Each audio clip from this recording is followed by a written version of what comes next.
Well, should be one. Some other criminal under that chain act, so there's so one act is one.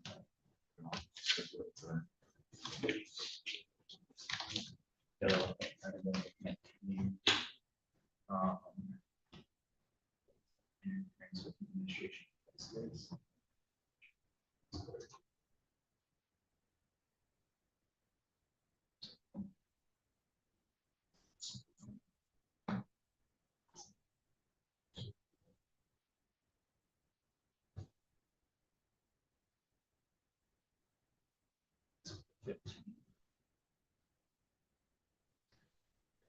I don't know, because it's a probation officer. Yeah, yeah. So that's right. We can. he says the other one. Oh, okay. What's it taken down to?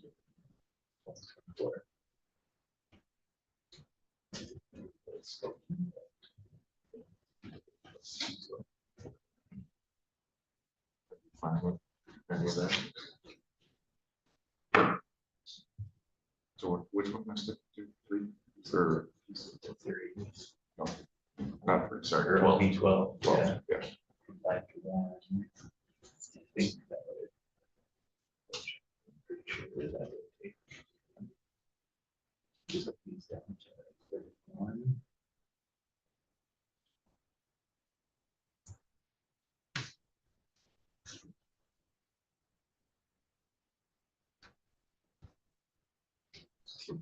Group.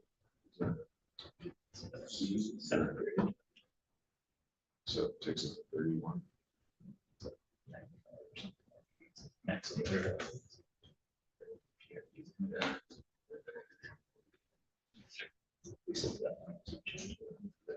That works. All right, please.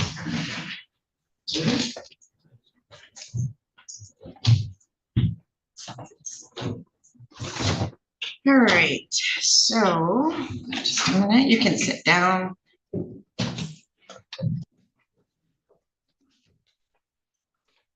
This is in the matter of people of the state of Michigan versus Roger Jesse Hanson Nito. And we have file number 26-22505FH, 26-22565FH, and 26-2, oh, and 2, well, no, that's another one, 26-22568FH.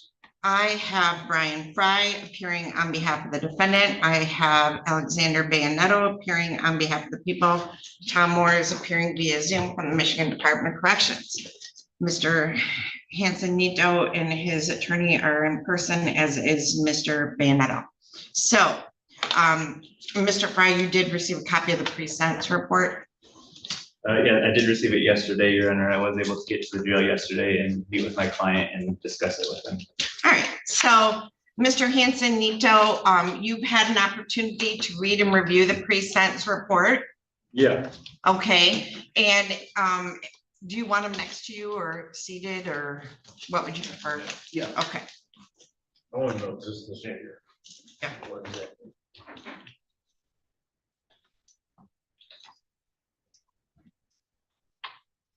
Oh. So, Mr. Hanson Nito, you've had a chance to read it, and Mr. Fry came to visit you yesterday, is that correct? Yeah, sure. And you were able to ask him any questions you had and discuss it with them? Yeah. Do you have any more questions for Mr. Fry? No. Are you satisfied with Mr. Fry as your attorney and the advice that he's given you?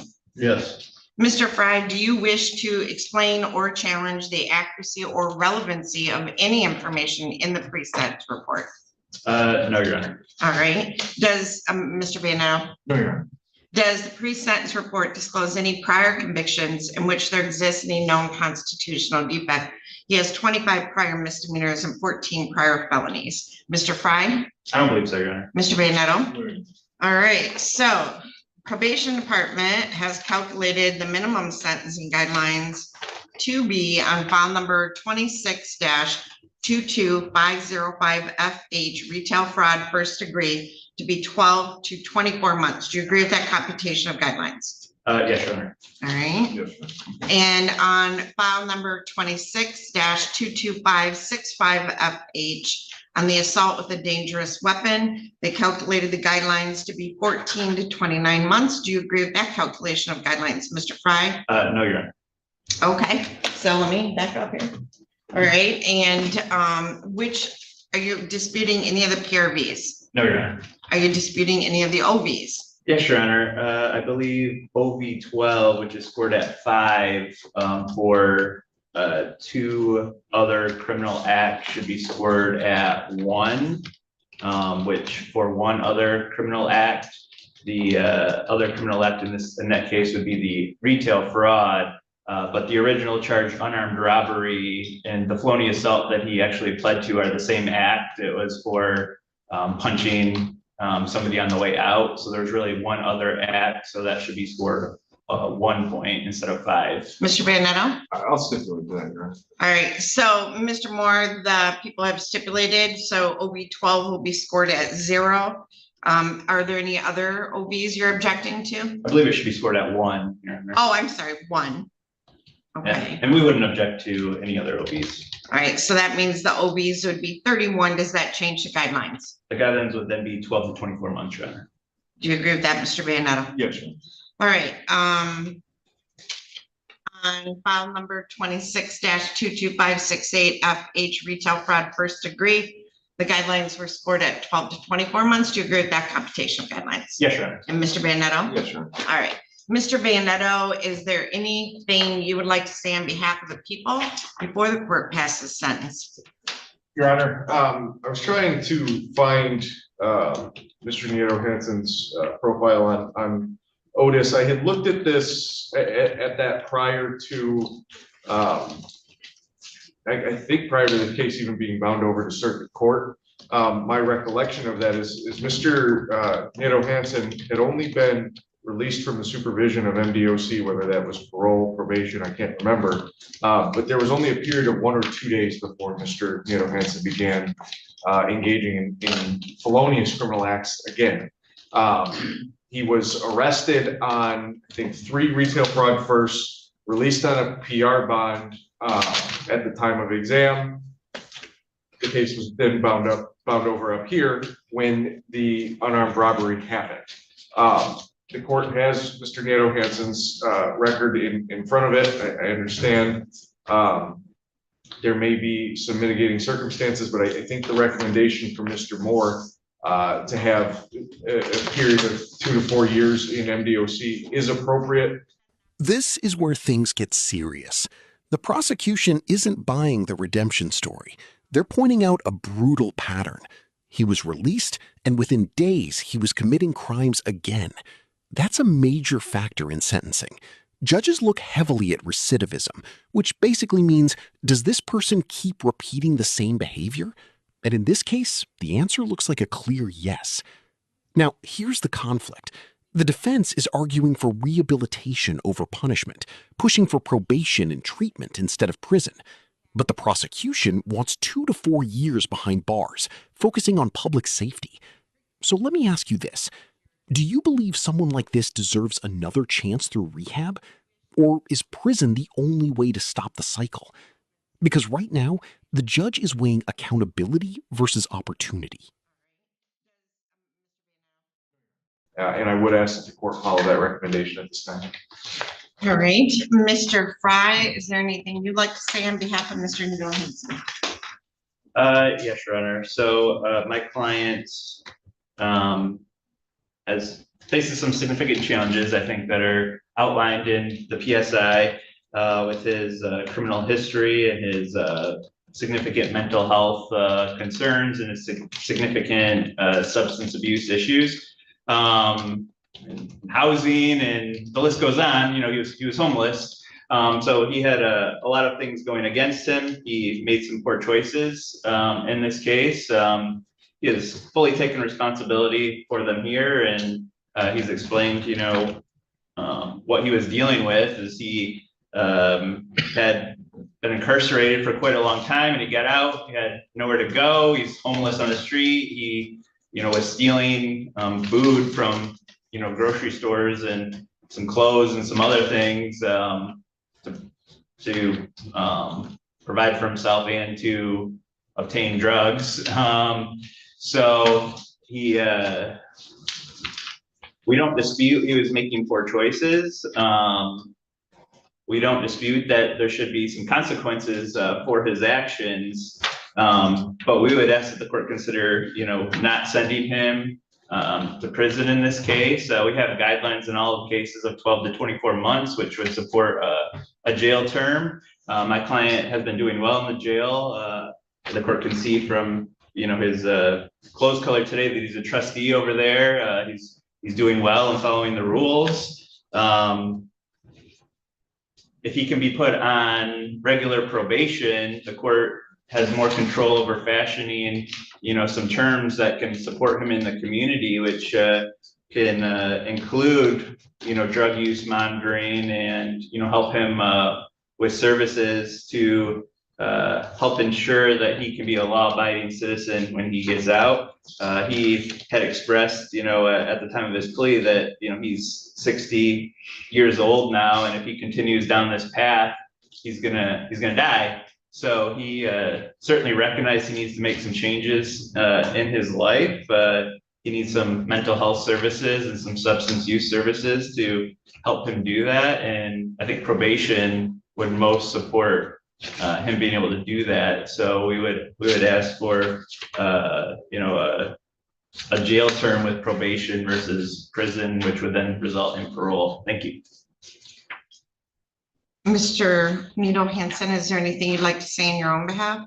Oh, yeah, I just, like I said, I'm content with, pleased with the plea agreement they gave me. They blessed me. I was homeless and doing wrong, and I'm just trying to get hoping I get a year and a long-term rehab that Ms. Fitzgerald had set me up with. It's in Bear River Health. It's called Bear River Health. It's 4.5 hours away. That's what I'm presenting. And that's it. Miss Fitzgerald's from the jail? Yeah. Okay. Now she gave me the paperwork for Bear River. Okay. Have you ever been to rehab before? I never had a chance to go around.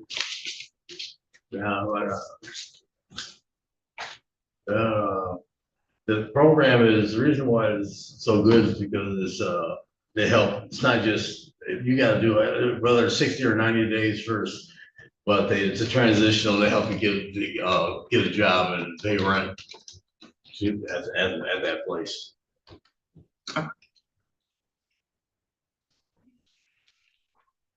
Mr. Nito Hansen, you've been on probation, violated probation many times, ending up with a prison term. What do you think is different here today?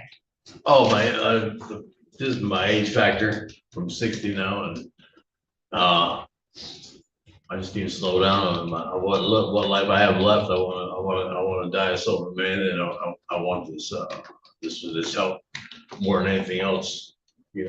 Pay my debt, and pay my fines off, and do a year, do the year first, and pay my fines off, and seek this help that Fitzgerald sent me the application for. It was the paperwork of how it's structured. She gave me that. It was about 6 pages long.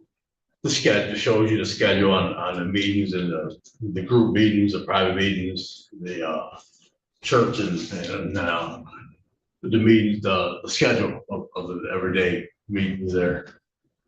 Yeah, I got the paperwork at the jail. Okay, Mr. Fry, we've used Bear River before through our recovery court program. That's like a 4 to 6 month program, is it not? I'm not familiar with that program here. Mr. Moore, do you have any information? As far as I was aware that he's not eligible for that program. If you want to take a minute, I'll make a phone call, but that was my understanding. I mean, we can verify that and, I'll consider it, but I want to know if he's available for it before I make a decision. So, Mr. Moore, are you able to reach someone at the jail? Yes. Okay, Yes. all right. So have a seat, sir.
You can sit down, Mr. Fry. You're kind of pacing and making me nervous. I'll sit down then. Detroit, the sheriff's in Detroit.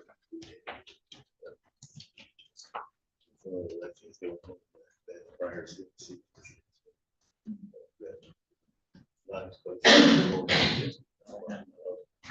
Yeah. But I know one in Detroit, she taught sheriff. Transition.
Mr. Moore? Yes, yeah, he's not been pre-approved or anything like that.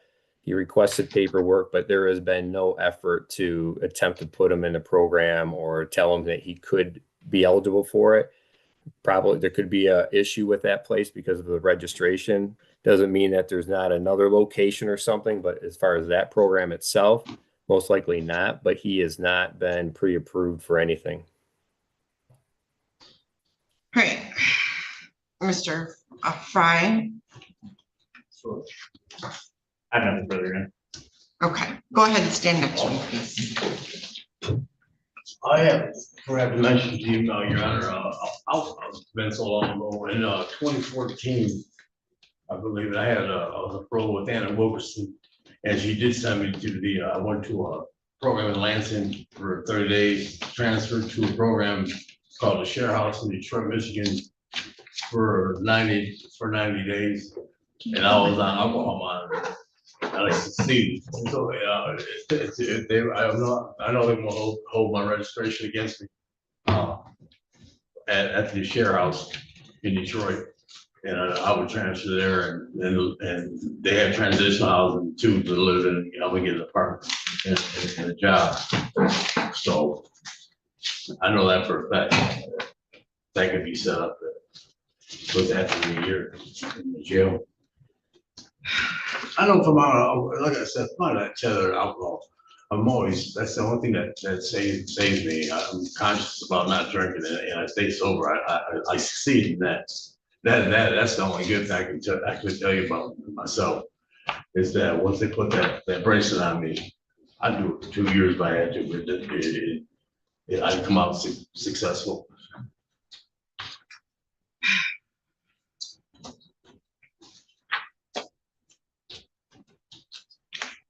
Mr. Hanson, Nato Hanson. Hanson, Nato. Okay. We can adjourn this a week to see if there's any program available for him. But, with his sex offender registration, that does limit him, and it would have to be a long-term program. But if he violated, he would go to prison. So, Mr. Fry, you want to set this out a week or so? Yeah. If there's a program available that's long-term, I'll consider it. Okay. Mr. Coast may be able to work with you, Mr. Fry, as well as Mr. Moore. Ms. Adams, when can I set this out, please? How far do you think, Judge? A week as soon as possible, or 2. Yeah, we could do April 24th at 8:15. Are you available, Mr. Banner? So I am, Richard. Mr. Hanson, you've been to programming, you've been given services. So, I'll give you one more chance if we can find a program for you, but. All right, yeah. In the end, the judge doesn't make an immediate final sentencing decision. Instead, she does something critical. She delays the case, giving the defendant one last opportunity to prove he qualifies for a rehabilitation program. That decision speaks volumes. It shows the court is still open to rehabilitation, but only if it's realistic, structured, and actually available. But let's be clear, this is a final chance moment. The judge even acknowledges his long history of violations and failures in the system. If he gets this opportunity and messes it up, prison is almost guaranteed next. This case highlights a bigger issue in the justice system. When do we keep giving chances, and when do we draw the line? If you found this case as intense as we did, make sure to hit that like button. Drop your opinion in the comments. Does he deserve rehab or prison? And don't forget to subscribe for more jaw-dropping courtroom breakdowns just like this.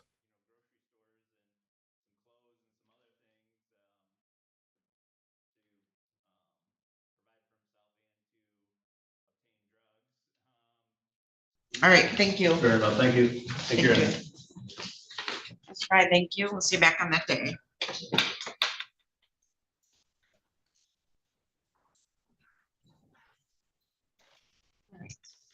Okay, just pop up. Oh, there you are. All right, let me call the jail for your guy. Yeah, I'll have to talk to him on Zoom if that's okay. Oh, that's fine. Staying for this one, Mr. Brandon? No, I am, I just sent her, sign the time sheet. Be right back. Hey, this is Judge Anslone. I am ready for Robert Ham. Ham? Ham. Okay, sounds good. All right, thank you. Yep.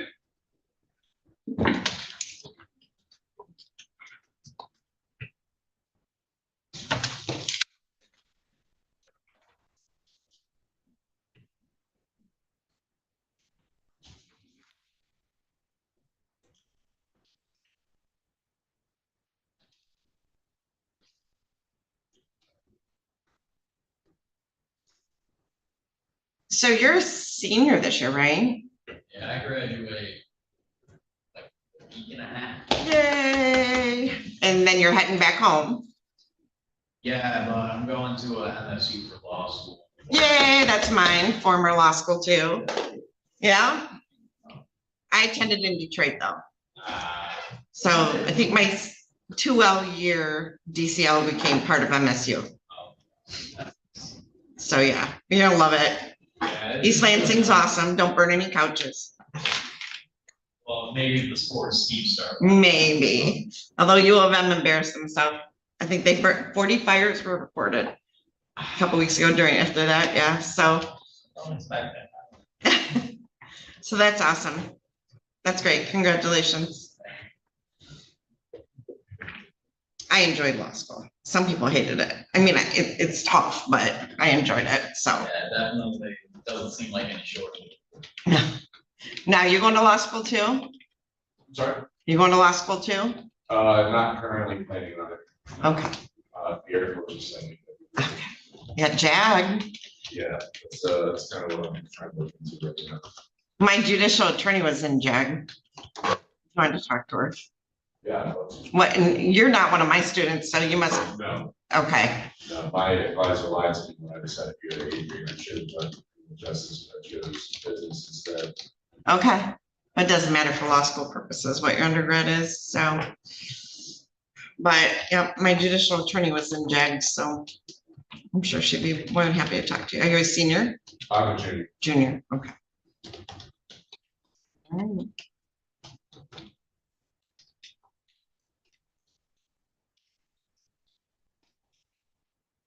Are you gonna have an apartment or live on campus at MSU? Right now, I think I'm actually looking for a house, because one of my friends is already up there for a while. So I don't want to live in a dorm again. I'm tired of it. Yeah, I'm sure.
Mr. Moore, you had Mr. Mawad down as attorney of record on Mr. Ham, Yes.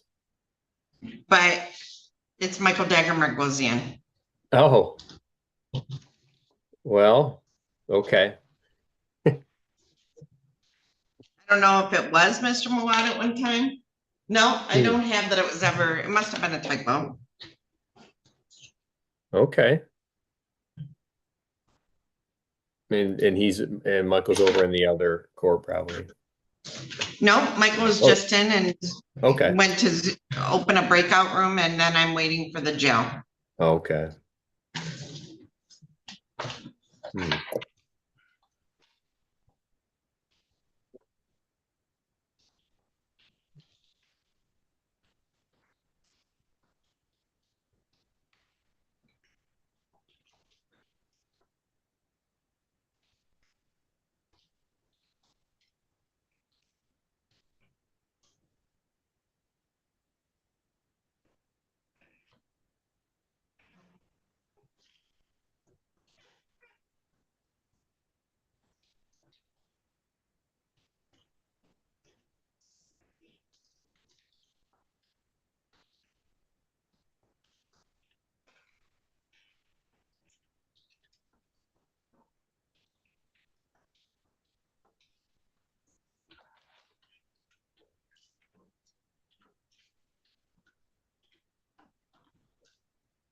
Miss Adams, do you know if Mr. Goldstein was available earlier on Mr. Simmons?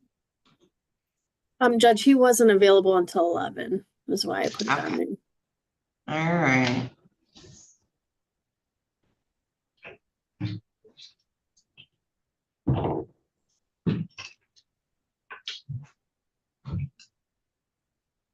Where'd you go to law school? Toledo. Were you in classes? No, Nick was ahead of you or same year? After. Yeah, we never crossed paths. Okay. I don't think I crossed paths with Katie either. Yeah, When she was in, because he was 1 year behind her. yeah.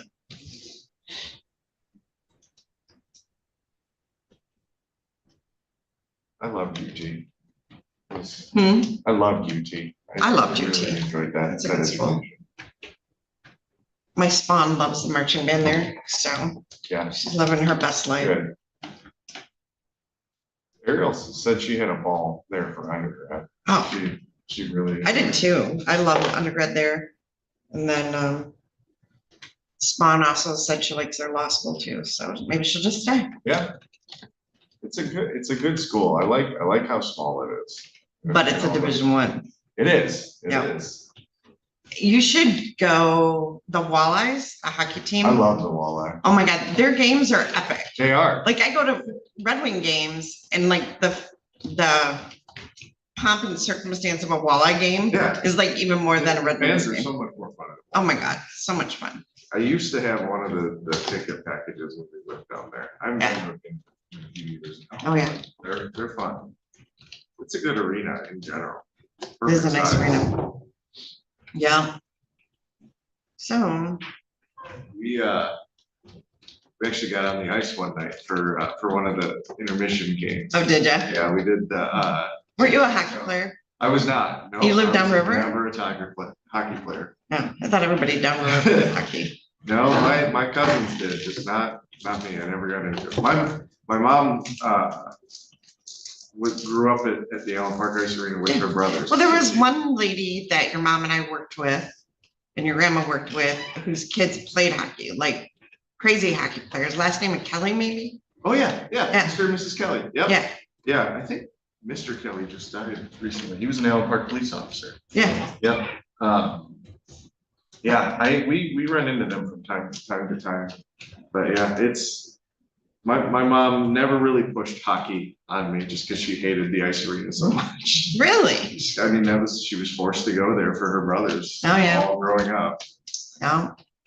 Well, hockey now is not like hockey was then, though. No, It's like it's not. crazy now. Yeah. One of my students is a hockey player at Adrian College. He's really good. I still enjoy watching it. Yeah. It's just not time to go down to the walleye games anymore like I used to No. Well, yeah, little. have. Yeah, Yeah.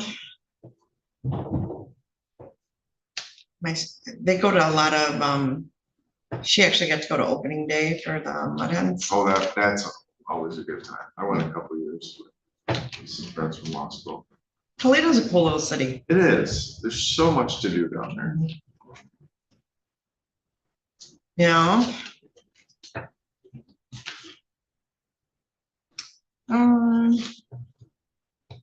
Here's the jail.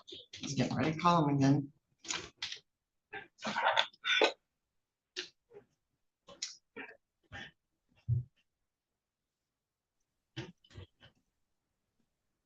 All right, thank you.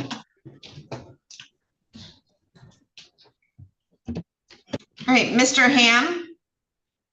Yeah. All right, this is in the matter of the people of the state of Michigan versus Robert Warren Ham, file number 26-22523FH and 26-22524FH. And Michael Dagger Margosian appearing on behalf of Mr. Ham. Both are appearing via Zoom separately. I have Alexander Bayanetto present in the courtroom appearing on behalf of the people, and Thomas Moore from the Michigan Department of Corrections. Mr. Dagger Margosian, just so you know, I've already spoke with Mr. Moore about the PSI listing Elias Mawad, so he will make those changes. So Mr. Dagger Margosian would like a breakout room with you, Mr. Ham. So I am going to open a breakout room, and there should be a mouse there in front of you. And then you're going to get an invitation on the screen to join a breakout room, and just use the mouse and click to join the breakout room.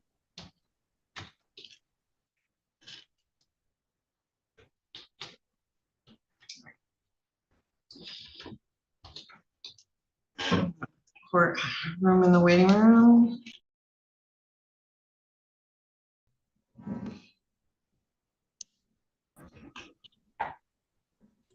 All right.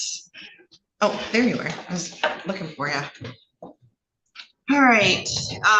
We are back on the record in file number 26-22523FH and 26-22524FH with the matter of the people of the state of Michigan versus Robert Ham. So, Mr. Dagger Margosian, have you had enough time to speak with the client? Yes. All right. Mr. Ham, have you had an opportunity to read and review the pre-sentence report? Yeah. All right, and you've had an opportunity to speak with Mr. Dagger Margosian? Yeah. All right, are you satisfied with Mr. Dagger Margosian as your attorney and the advice that he's given you? Yeah, I guess so. Okay, so he's answered all your questions. Yeah. And you're satisfied that he did his best to represent you? Yeah. Okay. Mr. Dagger Margosian, do you wish to, now obviously we've already made the correction to the attorney counsel name, but do you wish to explain or challenge the accuracy or relevancy of any information in this report? No, Your Honor. Mr. Alexander Bayanetto? All right, now, obviously, there was a Killebrew agreement that was struck between the prosecutor's office and the defense counsel. So the court will honor that, of course. Does the pre-sentence report disclose any prior convictions in which there exists any known constitutional defects? Mr. Dagger Margosian? No. And Mr. Bayanetto? Oh, Your Honor. Probation Department has calculated the minimum sentencing guidelines on, hold on one second, on file number 26-22523 to be 0 to 17 months. Do you have any objections to that calculation of guidelines, Mr. Dagger Margosian? Your Honor, no challenge at this time. Mr. Bayanetto? No, Your Honor.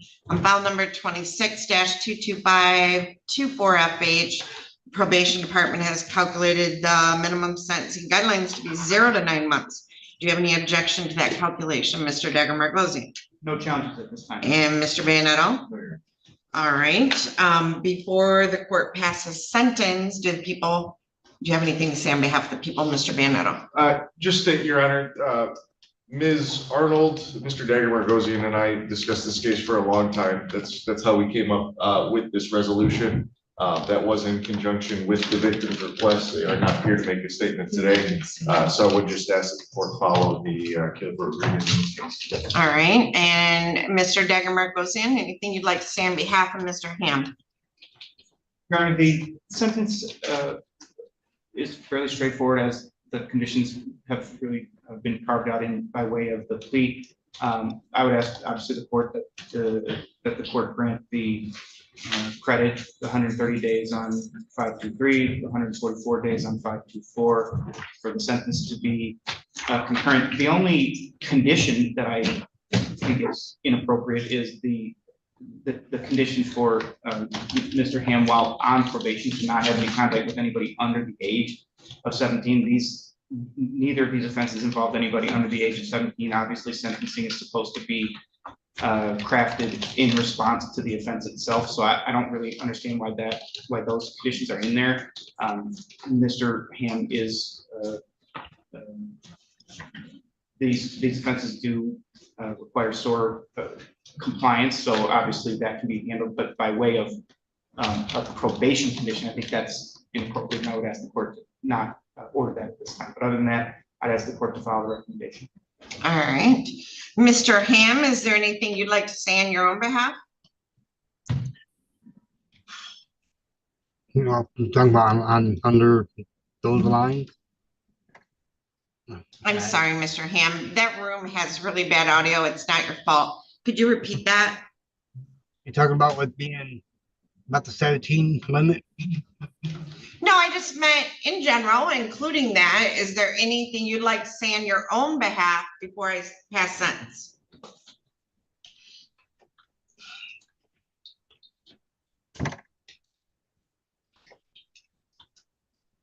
Nothing I can think of right off.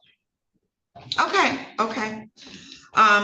In determining the appropriate sentence in this case, the court has considered the seriousness of the offense, your history, the principle of proportionality, the statutory penalty, the cost of confinement, the sentencing guidelines, the report and recommendation of the probation department, as well as what has been said upon the record at this hearing. The criteria and reasons for the sentence are the nature and gravity of the offense, the discipline appropriate to its commission, deterrence against repetition by you and by others, the potential for reformation, vindication for the law, and the protection of society. Mr. Ham has no prior misdemeanors. He has one prior felony. His very limited criminal record. It was a Killebrew agreement placed on the record, agreeing for a sentence of 5 years probation and 1 year in jail. It's a sentence of the court that Mr. Ham will be placed on probation for a period of 5 years. During that term of probation, he will obey and comply all provisions in the articles of probation, not limited to, but including, he's not to violate any criminal law of any unit of government. Do you have children, Mr. Ham? All I know is a 37-year-old. Okay, do you have grandchildren?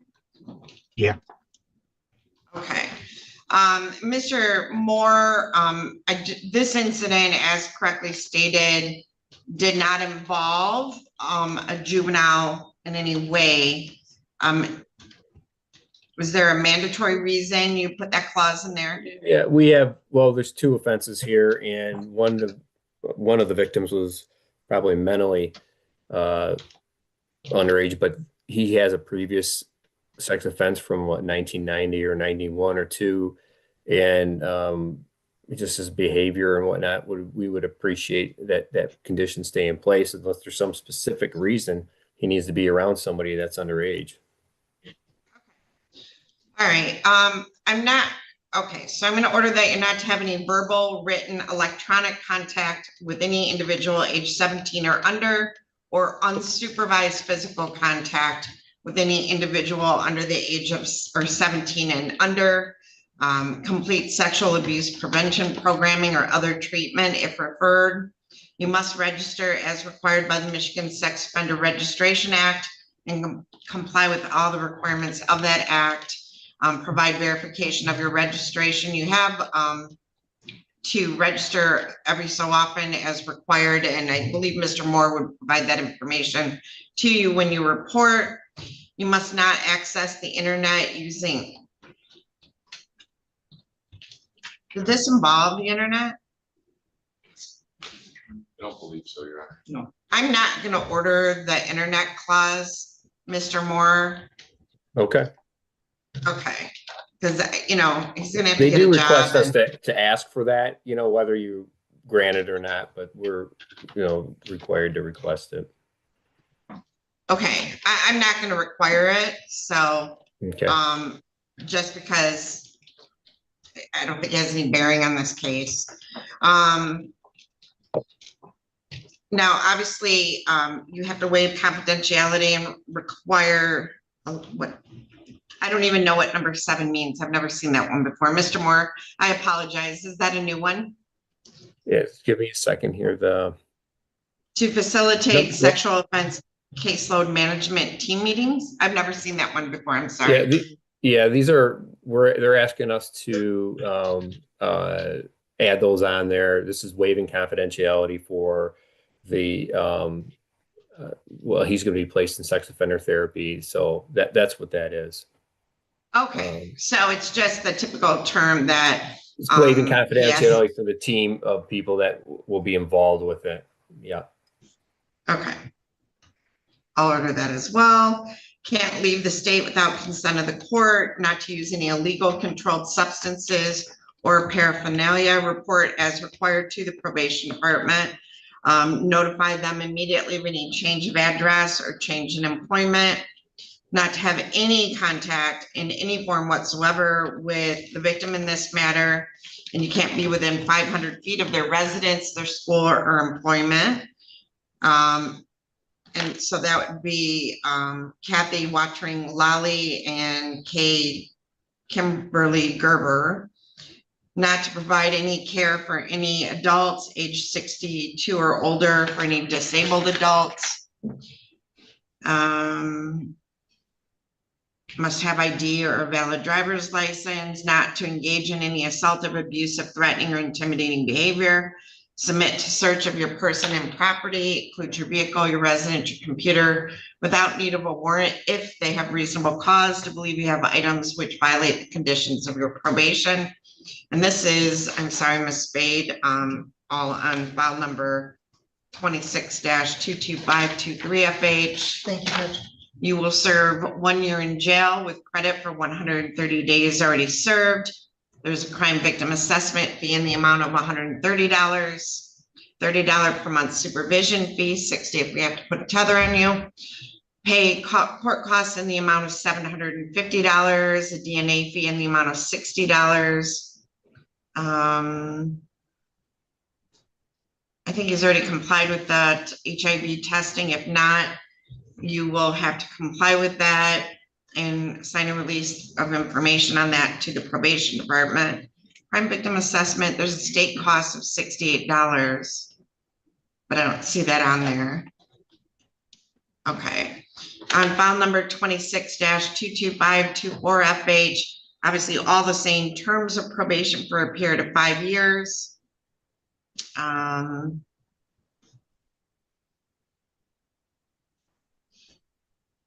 Okay, this one's a little different. He